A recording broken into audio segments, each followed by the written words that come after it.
Oh, okay. I think this is the fifth in our series of stakeholder workshops devoted to explaining and commenting on the utilities CGPP filing. There will be one more tech conference next month on the last topic that we have on our list, which will be solutions development and selection. So please look out for notices about that event. But we're here today to talk about the utilities proposal for a permanent advisory council as a component of the planning process described in the CGPP. I believe our primary presenter will be Dmitry Kiselev. And I think the way we should proceed today, because we only have the one presentation, will be let's listen to Dmitry, and then we'll hold. If you have questions, please enter them in the chat, but we'll hold off on any questions and answers until he's finished. And we welcome, of course, your participation in this topic. Dmitry, are you going to be able to run your own slides from where you are? I think I am. So first of all, can everyone see me and hear me okay? I can. Okay, that sounds good. So I'm going to attempt to share the slide deck. Once that's up, can folks just confirm that you could also see the slide deck okay? Yep, it looks good. Yeah, looks good. So when you're ready, let's proceed. And as I said, participants are welcome to enter their questions in the chat. But we will try to get to as many of those as we can. And if there's more time, we'll take questions live. Again, thanks everybody for attending. And Dmitry, you're on deck. All right, sounds good. Thank you, Liz. So first of all, I think it would be good to introduce myself. My name is Dmitry Kiselev. I'm a project manager working in the Energy Policy and Regulatory Affairs group within Con Edison.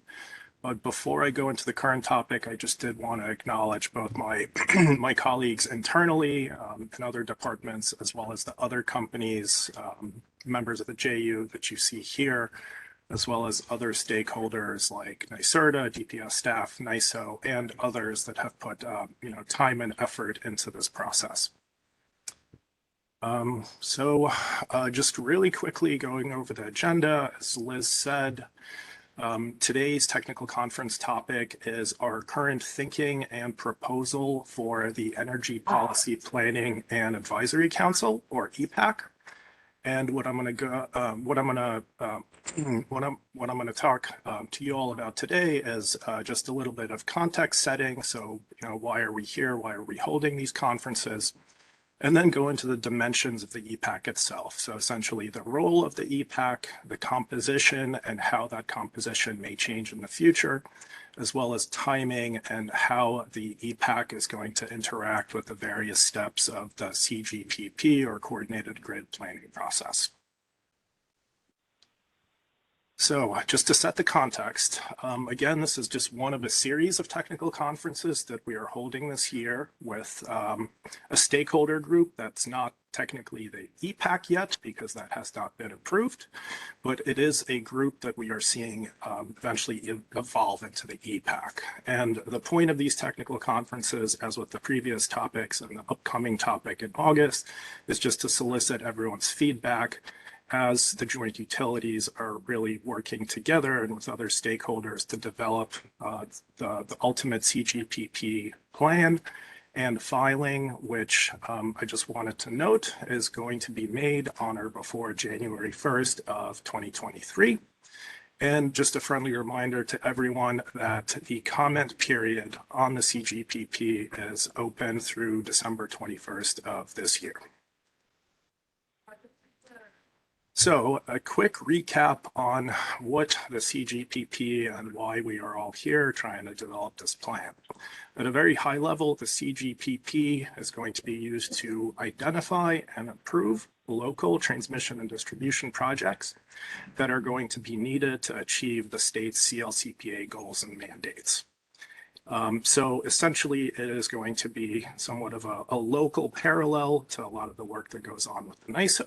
And it's going to serve as the basis for a new statewide integrated resource plan.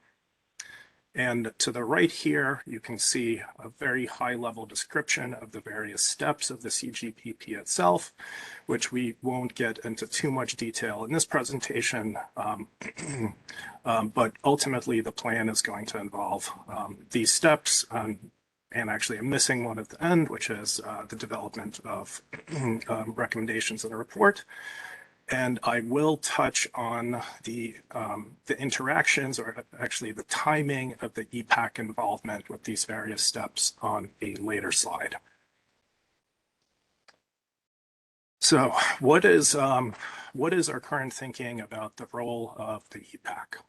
So first, I do want to say that we are seeing the EPPAC as a technical working group that is going to provide input on modeling assumptions that are going to form the basis of the cases that are used within the CGPP to study the need for local transmission distribution that is going to be needed to achieve the CLCPA. So we're reviewing assumptions. That's going to be one major touch point with the EPPAC. The second major touch point is directing the evaluation of up to 3 distinct generation build-out scenarios. It is also going to inform the need for sensitivities that are going to be based on these main 3 generation build-out scenarios, as well as reviewing the draft recommendations, or essentially the results, the project recommendations that come out of the CGPP. And one more thing that I wanted to mention on this slide, that similar to the current stakeholder group, we are, or at least our current thinking is, we are going to recommend that either DPS staff, NYSERDA, or a staff-selected consultant continue to coordinate and host the EPPAC discussions. And our main reason for that, or the reason behind our thinking of that recommendation, is that we are really thinking of the EPPAC as an independent and stakeholder-led effort. So we feel that it has to be a party other than the JU or JU members that really are leading and hosting this stakeholder-led effort. All right, now to get a little bit into the EPPAC composition. So in the December 17th filing that the utilities made, I want to just call everyone's attention to the quote on the right side of this slide. I'll just read it word for word. So the new stakeholder forum, or the Energy Policy Planning Advisory Council, or EPPAC, will consist of representative and an alternate from each utility, DPS staff, NYSO, NYSERDA, renewable generation and storage associations, power authorities, and environmental justice community associations. So the list that I have on the middle of the slide is essentially the current composition of the EPPAC. And I did note with the asterisks some proposed changes that we are going to be making with regards to how the composition is going to change from what we currently have with the stakeholder group. And the first important point is that instead of an upstate utility and a downstate utility rep, we feel that once the CGPP actually takes off, all JU members should be represented. So we are going to propose a primary and an alternate from all utilities. And the second point that I did want to flag for everyone is that I do not believe we currently have an environmental justice organization on the EPPAC. And in order to stay aligned with what we filed last November, we're also going to continue with that recommendation.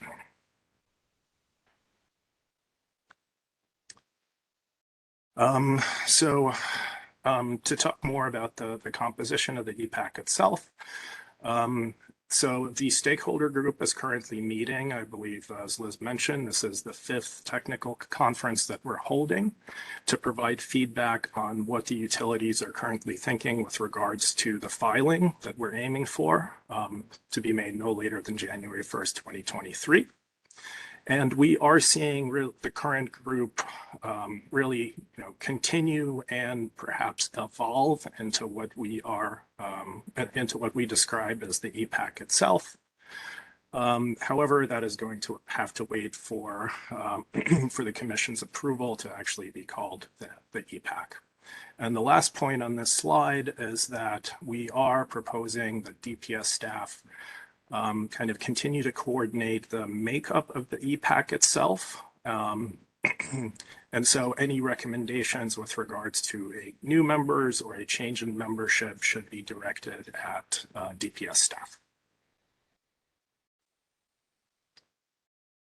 And here is just a graphical overview. And before I get into it, I do really want to caveat the slide by saying that the details and the timing of the various EPPAC phases are still in the works. They're still being discussed, so this is subject to change. But as far as overlaying what we are currently thinking of as the 2-year CGPP cycle, we are going to be proposing several touch points with the EPPAC. And we are making somewhat of a differentiation between touch points in essentially stage 1, which is data collection, coordination, and determination of build-out scenarios, as well as the least cost planning report review, so essentially a review of the projects and recommendations, as kind of the primary input-seeking interactions with the EPPAC. But because this is a 2-year process, we are likely going to propose at least several touch points, which we are calling or thinking about in terms of status updates in both the 3rd stage as well as the 4th stage of the CGPP itself. So this is, again, with the caveat I said earlier, our current thinking, and we are essentially providing this to the stakeholder group, the current stakeholder group, for your thoughts and feedback to be incorporated as we are getting closer to actually putting this down on paper and drafting the report, with the goal of filing the CGPP plan no later than January 1st of next year. And with that, I think I can open it up for questions, comments, or other thoughts from the group. Thanks, Dimitri. It's Liz. I'd just like to make one little caveat, which is I think when you're talking about the current group, that's the current stakeholder group, you may mean the sort of subgroup that we call the steering committee, not necessarily the full group of people who are on this call. Am I right about that? That's right. That's a good clarification. Thank you, Liz. Just to be clear about that. Okay, thanks. And do we have any questions?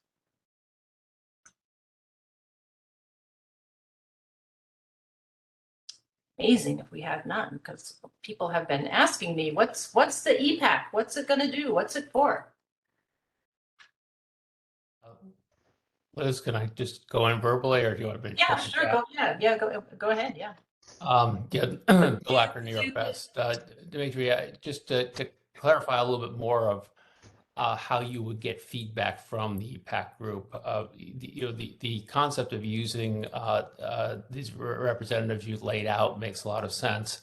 One of the things that would be very valuable would be for those people to have enough time in the cycles to allow them to get input from some of the developer community directly in their feedback. So when you're hearing from some of the trade organizations that are representing the developers, that they've had time to actually cycle to the developers to get that feedback for you.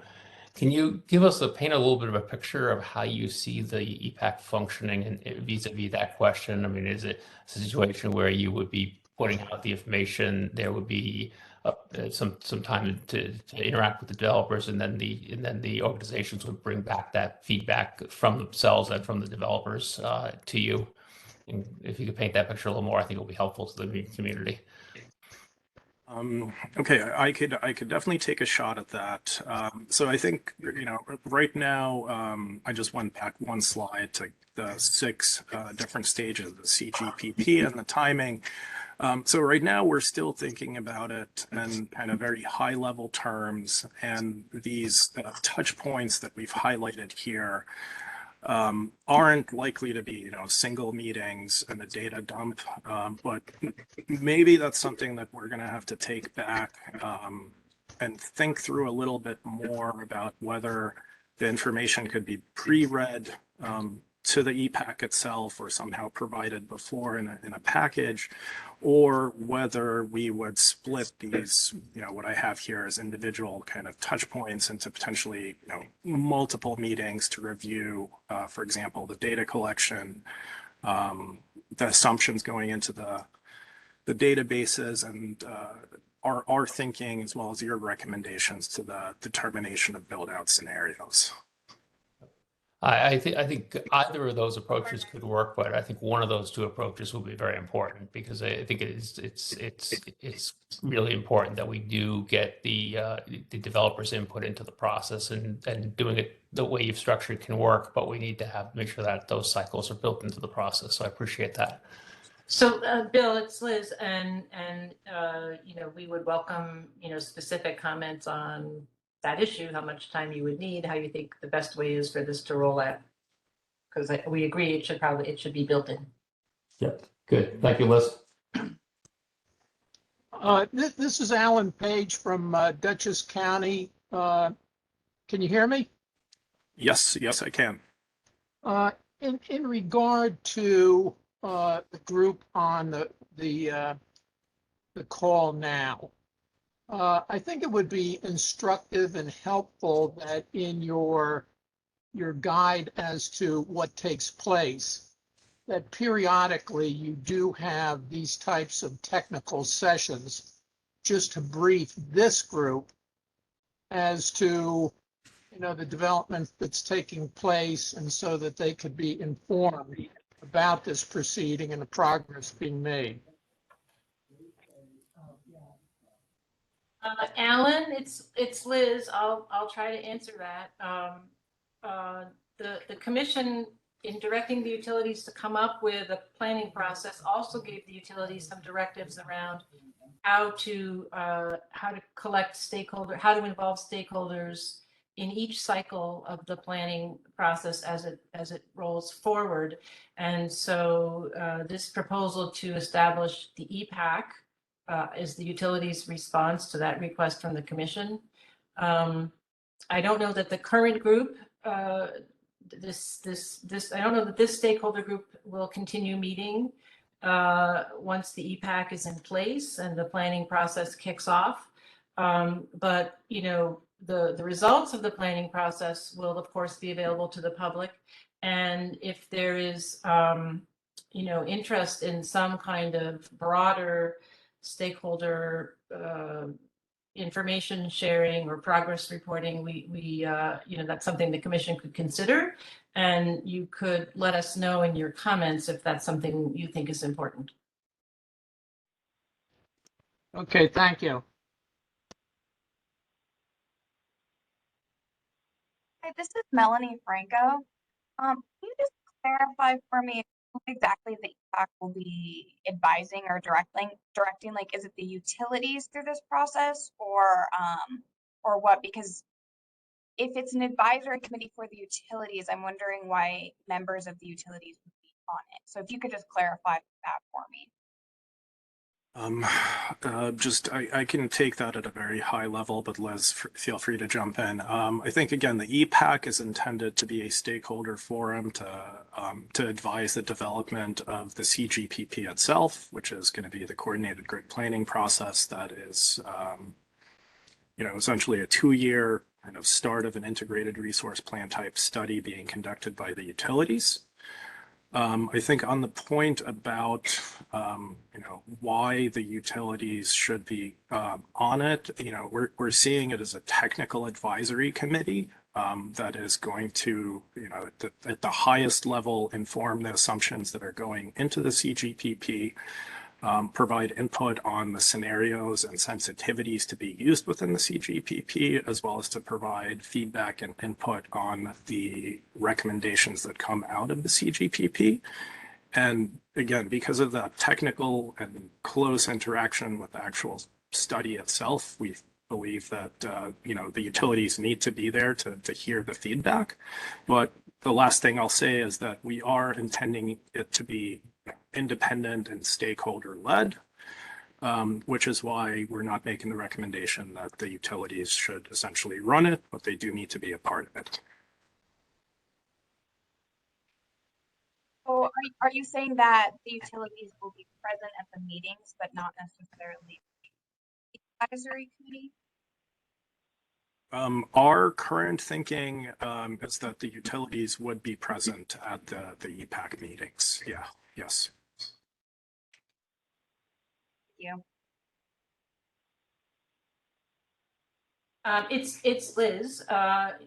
Concerns about both the composition and the proposed functions of the EPPAC are topics for comment. So if participants, have concerns on any of those fronts, this is a good time to bring them up and air them out, and then of course, provide comments later. So can I just ask, what's the concern behind the question? Necessarily, I just wanted clarification because if it's an advisory committee, be a member. So I just want to understand. Melanie, you're breaking up a bunch, but I think I heard you say that it's a question about the advisory nature of the group. Yes, so sorry about that. Because the committee advised the utility that it wasn't a concern necessarily. I just wanted clarification to understand if the utilities would also be part of the advising or just receiving the advising. Okay. Yep. Okay. Thanks for that. Yep. Other. Hey, Liz and Dimitri, thank you for this presentation. This is Raj Edapalli from Alliance for Clean Energy. Two quick questions. One, the 2-year cycle that you laid out here, does it harmonize with the New York ISO resource and economic planning cycles? And if so, how? And second, EPPAC, when do you see the commission approving this concept and the composition, et cetera? Is it this fall? Any thoughts? Hey, I can answer the second question and maybe help with the first. I think Dimitri alluded to this. The utilities are going to they're going to file a revised CGPP proposal at the end of the year.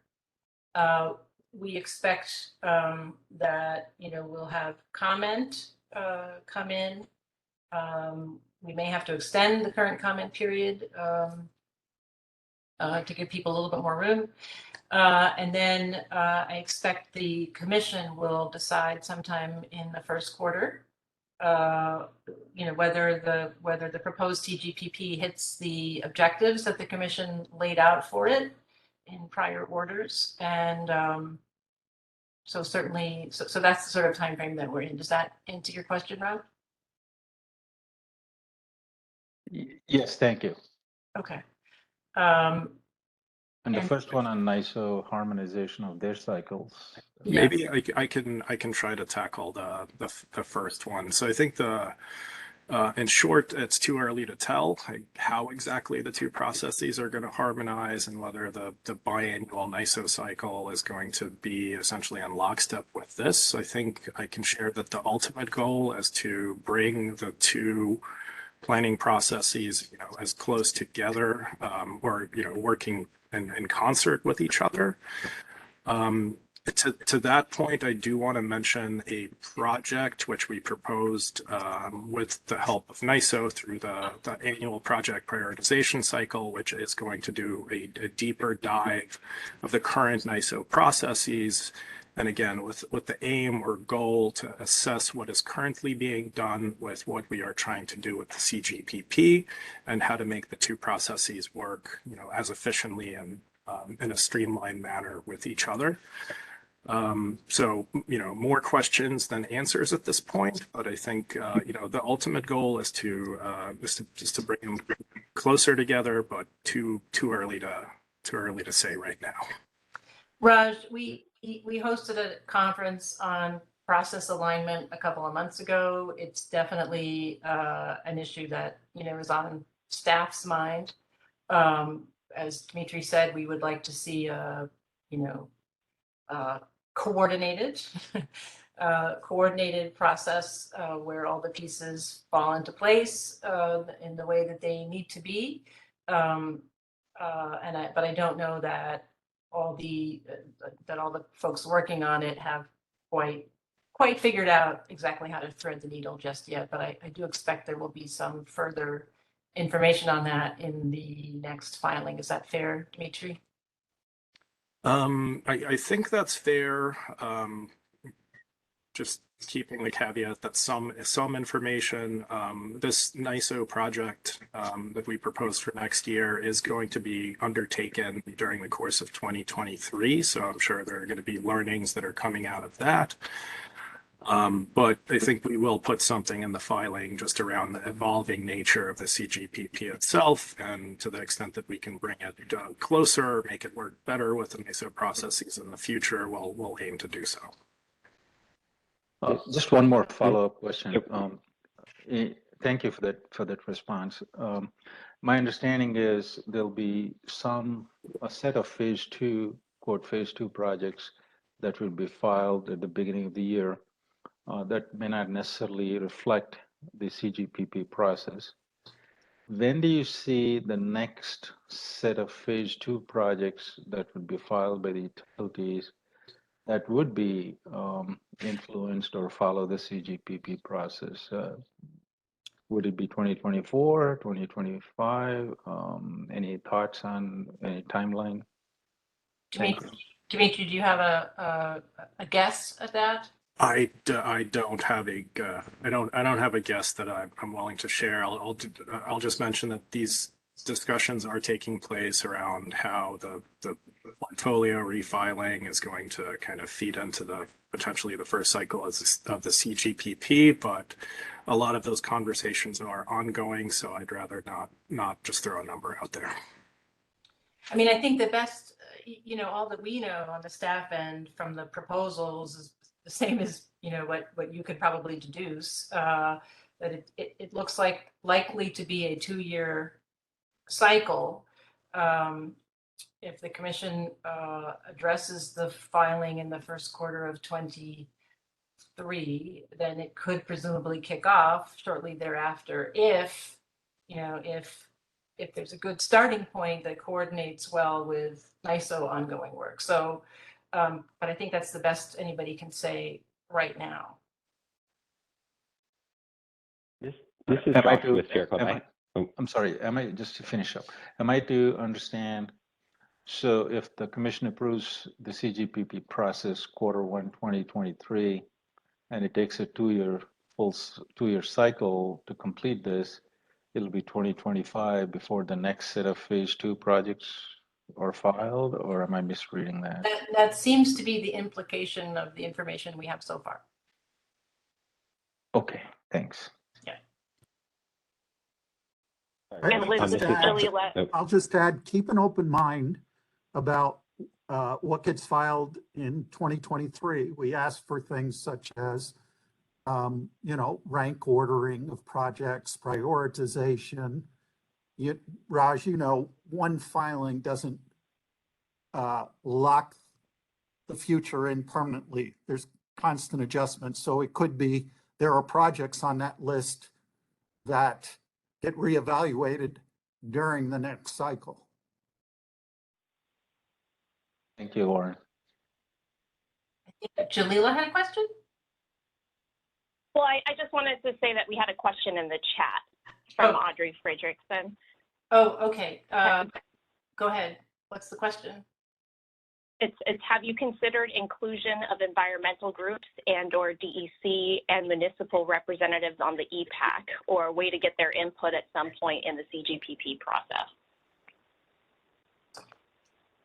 Dimitri?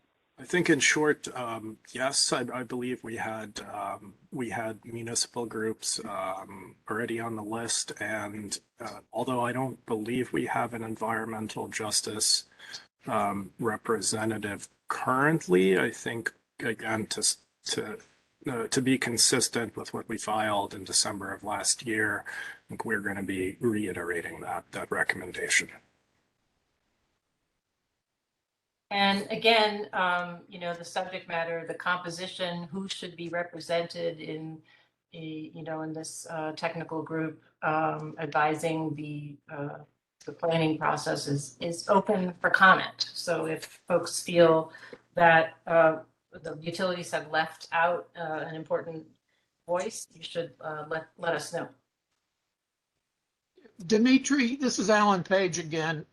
You indicate that considered are munis. What are those munis? What are they comprised of? Do you have a list of names, or what's the composition of that group? I unfortunately do not have a list of names. Is that something that Liz, maybe you would have handy? No, I don't. Okay, then I think we'll have to take that one back. Yeah. Well, in that regard, how do you open that up for participation? So our current thinking and what we are likely going to recommend in our filing is that DPS staff be the entity that acts as the coordinator for the EPPAC. So we are likely going to make the recommendation that any inquiries with regards to EPPAC composition, whether additional members, a change in membership, or potentially dropping off the EPPAC, be directed at DPS staff. So just to clarify that last question, when you say munis, do you mean municipalities or municipal utilities? Municipal utilities is my understanding. However, if I am incorrect on that point, someone please jump in. Yeah, Alan, is that what you meant? No, I thought the response that was given was that there are other municipals, and that was the question that Audrey raised. Are there municipals? Are there environmental groups? Are there other groups that might have an interest in participation? And again, I thought the response was munis consisted of those municipal groups, not municipal utilities.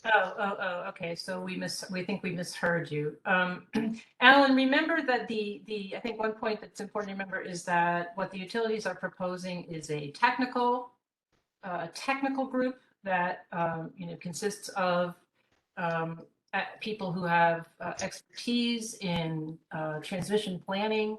And so that's at least if the commission agrees to keep the group on a technical level, membership should probably be consistent with that organizing principle.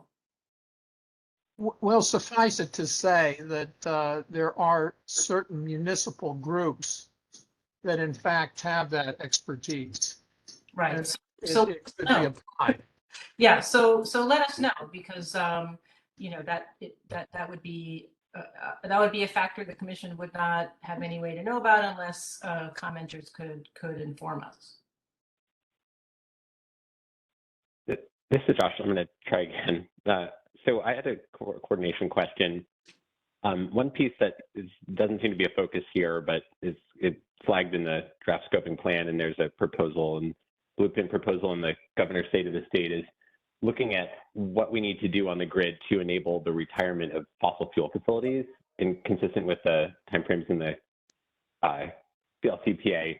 And I'm curious how, is there any, I mean, I don't know that that blueprint process that the governor outlined in the state of state has moved forward yet, but I'm curious if there's any effort to coordinate this process with that, or if there's any thought given to what kind of planning we need to be doing to actually enable the retirement of fossil fuel facilities, as well as enabling the build out of renewables. Josh, that question's a little bit out of scope for the people who are here presenting today. You know, as a general matter, the planning process is supposed to identify where infrastructure may be needed to meet, transmission infrastructure may be needed to meet CLCPA goals, including a reduction of emissions, you know, everywhere, which may entail the retirement of fossils. But that's not the subject of today's tech conference. I'd be happy to talk to you about that if you want to, you know, give us a call. So what, okay, I'm happy to follow up with you, Liz, but like, what is the, like, this seems like inextricably intertwined in my mind. What is the, like, if the coordinated grid planning process is not thinking about this, then like, what process is? What we're doing here, Josh, is building the process that will allow those issues to be identified, highlighted, and resolved. I can't tell you that this is the process that was outlined in the governor's State of the State last year. There's other work going on pursuing those directives. But what we're doing in this group, and what utilities are doing in response to the commission's directions, is building the process overall that will allow us to identify and figure out where to invest in transmission infrastructure for CLCPA statewide. Does that help? Okay, thanks. Okay.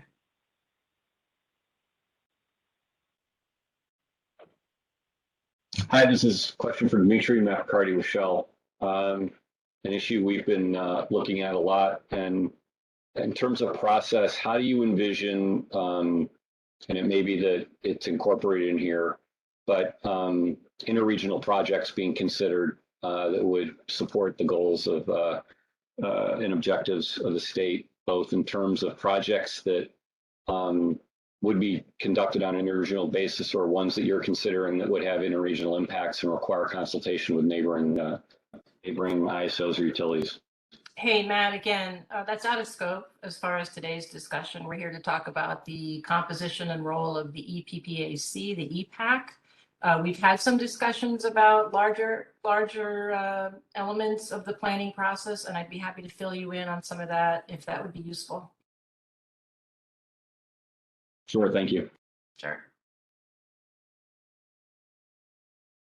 I speak. I have my hand raised. It's Kat. Yes, absolutely, absolutely. Oh, thanks. Sorry, we're jumping all over the place. I don't know if this is if this can be expanded on at all, Dimitri, but can you, if this has come up in conversations thus far, can you expand on the third-party facilitator that you've highlighted? I think it's obviously positive that you're identifying a third-party facilitator, but I'm just a little bit interested in whether you can expand on the role of that third-party facilitator. Are they going to be responsible for documenting the feedback, inputs, and recommendations from this group? Will they be responsible to identify the process for consensus, especially at those critical stages that you're identifying in the 2-year process? If you can expand on that a little bit more, that would be great. Otherwise, if that's an area for comment, that's fine too. But interested in hearing your thoughts. I'm not sure I could add a whole lot more info, you know, besides what I already shared. So I think we're still thinking through internally about kind of the specifics of the recommendation we're going to make. I think, again, the main takeaway, the main point from our current high-level recommendation is that it should be an independent party from the joint utilities that are running this process. But otherwise, if you have, you know, suggestions or thoughts, the comment period is open, and we would love thoughts and ideas to help us as we're putting this down on paper to ultimately file by January of next year. Yeah, I'll reiterate that. I mean, I think the commission wants to, if there are good ideas about how to, how to organize and conduct this sort of advisory function, we would love to have them. So I know people participate in different kinds of stakeholder initiatives, in different contexts, and some people, you may feel some formats are very successful, others are less successful. So, please let us know if there's some particular elements or guardrails that you think would make EPPAC, a positive contributor to the overall result.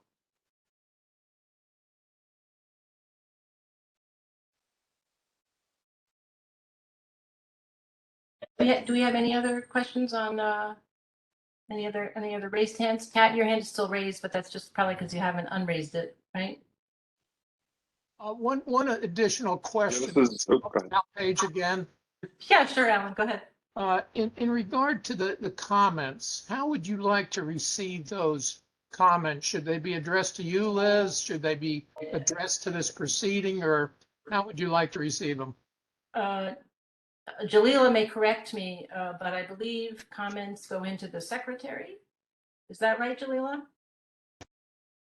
Yes, that's correct. And there's a notice in the proceeding that directs people how to comment. I'll go ahead and share a link to that in the chat. That would be great. Thank you. So yeah, they're typically written comments and addressed to the secretary, reciting the case number, just to make sure we get it filed in the right place. Does that answer your question, Alan? Yes, it did. Thank you. Okay, great. And Zach, you have your hand up. Sure, thanks, Liz. This is Zach Dufresne with NICEA. So a couple of comments on the discussion, and then I have a question about the proposal. I very much appreciate the discussion thus far. So I agree with circling a list of folks who are included in that steering committee would be helpful. Also establishing some kind of regular meeting cadence, agenda setting, note taking, written opportunities for stakeholder feedback. And that kind of ties in with a third party facilitator, I think also being very important to this.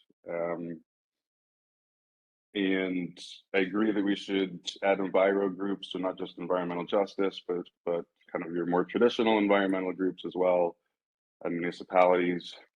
I also, I might posit that some of the topics that were brought up today, aren't necessarily out of scope, and perhaps there should be a process for determining what is in and out of scope in these discussions that is more kind of transparent and allows stakeholders to have some open discussion, maybe even if it's out of scope, or if it is out of scope, to allow at least that discussion to happen about whether or not it fits in the scope, and allow folks to make an argument about if maybe it does fit in scope. So I guess, Dimitri, again, very much appreciate the presentation today. It looks like, pretty much the same as the December filing. There was some new information presented on timeline, which was super helpful. Share some concerns about this getting dragged out a bit here. One thing from the original proposal that was absent from this was this mention of a near-term issue to be resolved by the EPPAC in 2022. Would be the review of feasible generator interconnections associated with the capacity expansion model. And JU stated in their original proposal, this is a near-term need, and that EPPAC should be established in early 2022 to address this need.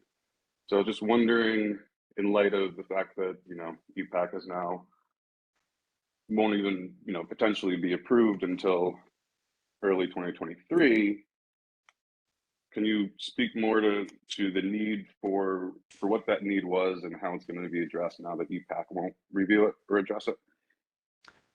I can really quickly address that as a high level. So that issue is on our radar. So we're talking internally through it. And we, I was, somewhat using the EPPAC and the Stakeholder Council somewhat interchangeably. Noting that the role of the Stakeholder Council in 2022 was to, again, provide input on the joint utilities thinking around different aspects of the CGPP, which is what's driving these technical conference.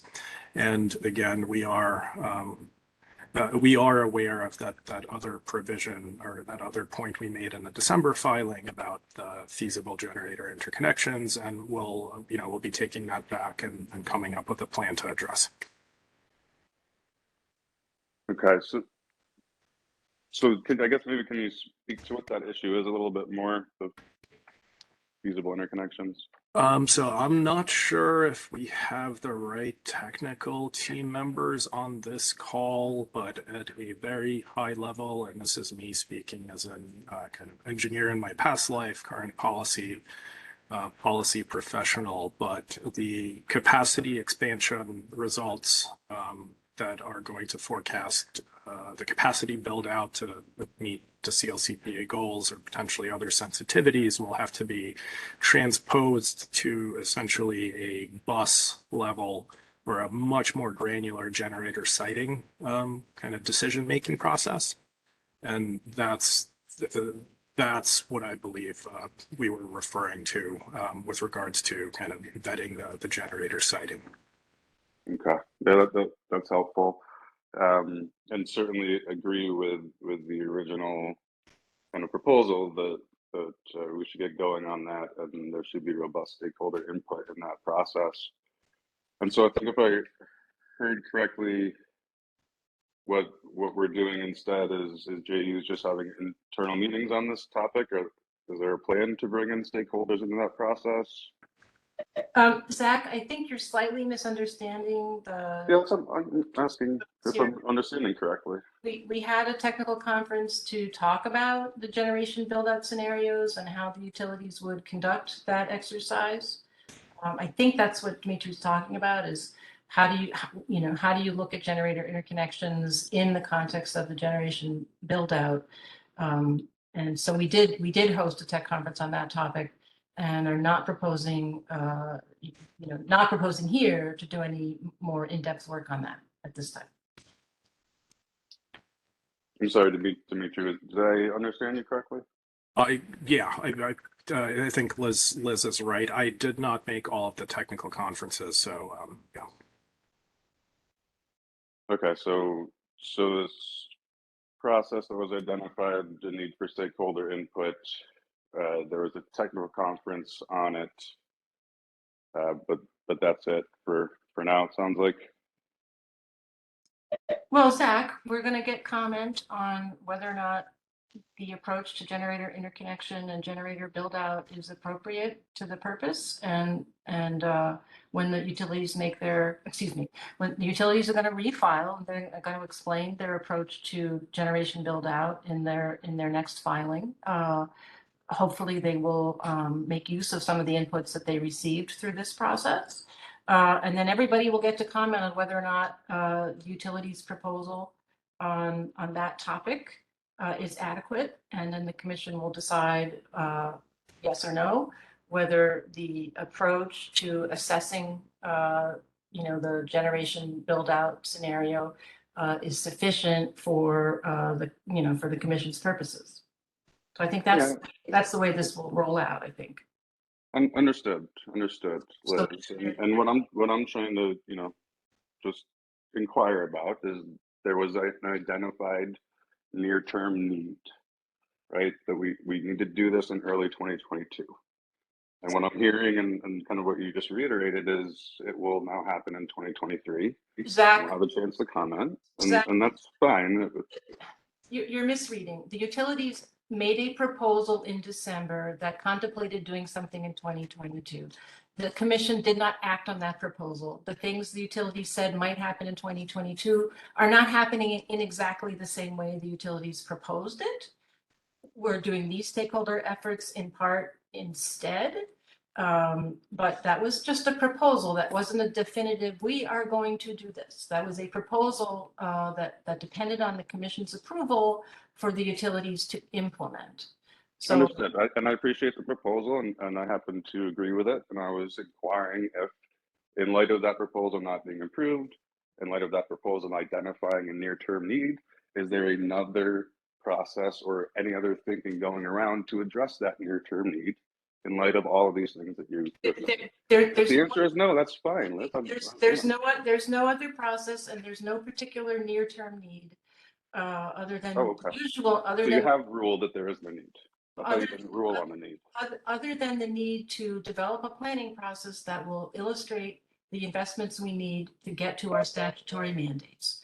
That's what the focus of this process and these stakeholder discussions is on. We need to build the process. The CPP will be the process for meeting the utilities' statutory obligations. That's what we're trying to do here. I appreciate Hey, that, Liz, Liz. this is And Bart. Dimitri, I might be able to help. If I could, this is Bart Franie at National Grid. I might be able to help. So originally, the intention here was to identify certain areas of the system where there might be per the economic exercise of going through capacity expansion, there might be transmission availability and the prices might be robust enough to support investment in generation capacity. However, there are certain issues associated with land use in those areas. For example, you know, the kind of the poster child is you wouldn't build onshore wind in Zone J. So I think the idea here was utilities are very skilled in understanding transmission system and building out infrastructure in support of generation, but to help us understand where generation is going to get built and where it isn't going to get built, in addition to the capacity expansion, there's a land use problem. So we didn't have visibility, but the way we're going to resolve that, I believe, is to take information obtained through the CAC work, where this was already recognized and the ISO is capturing limits on how much can be built in certain areas of the state that are sensitive to land use issues. And that's the best I got for you. No, that's super helpful. Okay. So, yeah, that makes sense. And I guess, you know, I might posit that there's, you know, we could certainly find or look for other ways to have stakeholder input on that process in light of the EPPAC not being formed to date. And we do have a distribution subgroup planning. I know it's not exactly a perfect fit in that subgroup to discuss some of this. But you know, it certainly dovetails with that discussion. It's a lot of what we're talking about over there is DER forecasting. You know, it's this chicken and the egg problem. Like, do developers suggest where the transmission should go, or do the JUs should, you know, suggest where projects should go? And totally agree with you that land use is like the hardest consideration in that equation. So as much as, you know, the CAC has done some great work and appreciate that you're referencing that in these efforts. I just wonder if there's an opportunity here for, you know, to share what kind of you're working on, you know, in light of identifying this need for stakeholder input. I think we're kind of very willing to give that and would like that opportunity. Even without the official process. So I don't know if that makes sense, if that might fit into your workflow, if you've considered that. At this point, I think all we're going to have to, what we have to rely on because of the timing around the commitment to comply with the requirement and where we are with the EPPAC, it seems like what we're going to be leveraging is what has already been established. Okay, all right. And so can we maybe expect that to be part of your end of your filing for us to comment on, at least? Yeah, it'll be, it's going to be part of this proceeding and filed in January for sure. All right. Okay. All right, fair enough. I appreciate the info, and again, Bart, thank you, and Dimitri, thanks for the presentation. Yeah, it's Liz, to underscore for everybody, what DPS wants is when the CGPP launches sometime next year, you know, there should be built into it a stakeholder, you know, the stakeholder input feature that makes sure or helps to make sure that the utilities get the best available information, including on issues like generation forecasting. We want the planning process to launch with that kind of advisory input baked in as a permanent and recurring feature.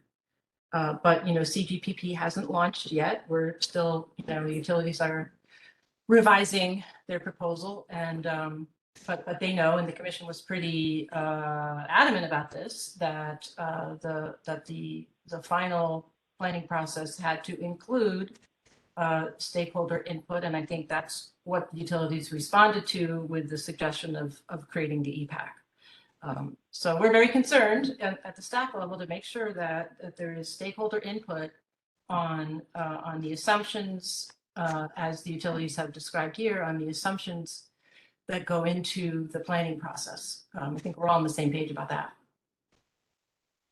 Any other questions?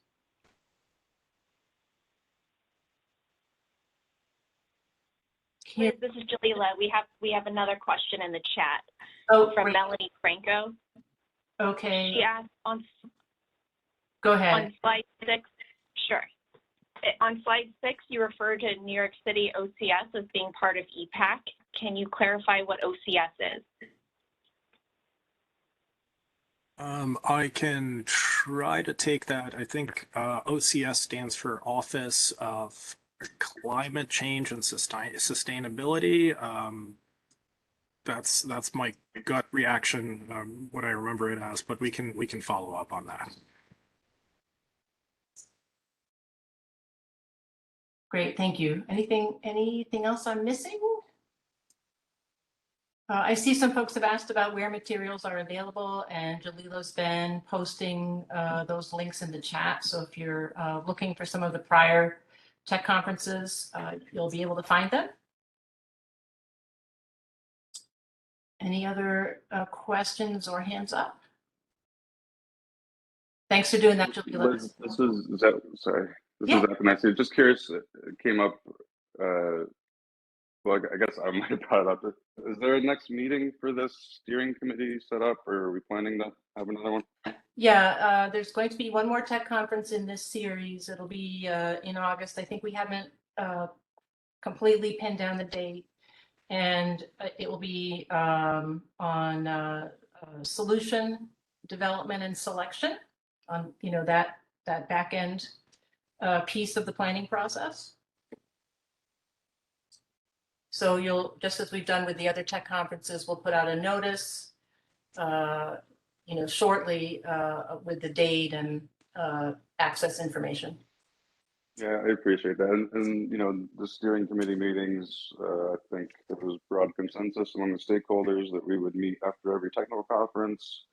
I think, you pushed back that we wouldn't meet until after the second one, but we haven't met since. And so yeah, I understand there's another technical conference coming. I guess what I was asking about is that steering committee. Yes, is that still the plan? We are working towards scheduling another steering committee meeting when the tech conferences wrap up.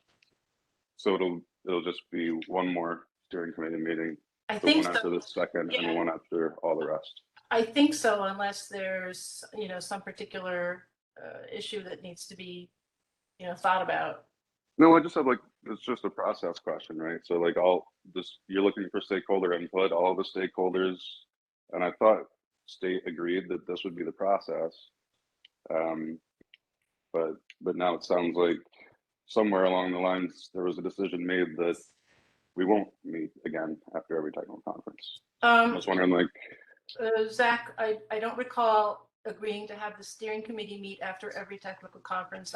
We did agree that some catch up with the steering committee was appropriate, and we are scheduling another steering committee meeting to follow the last conference, maybe end of August, beginning of September, or something in that time frame.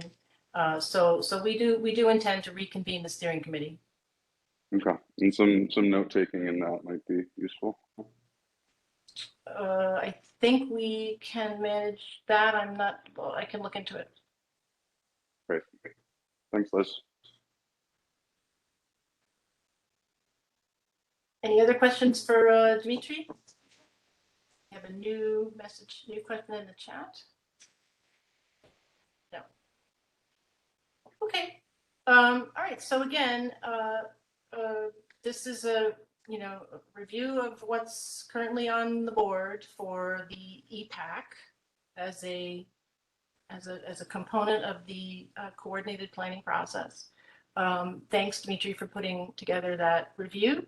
The commission will be looking forward to comments and ideas, after that second filing is made.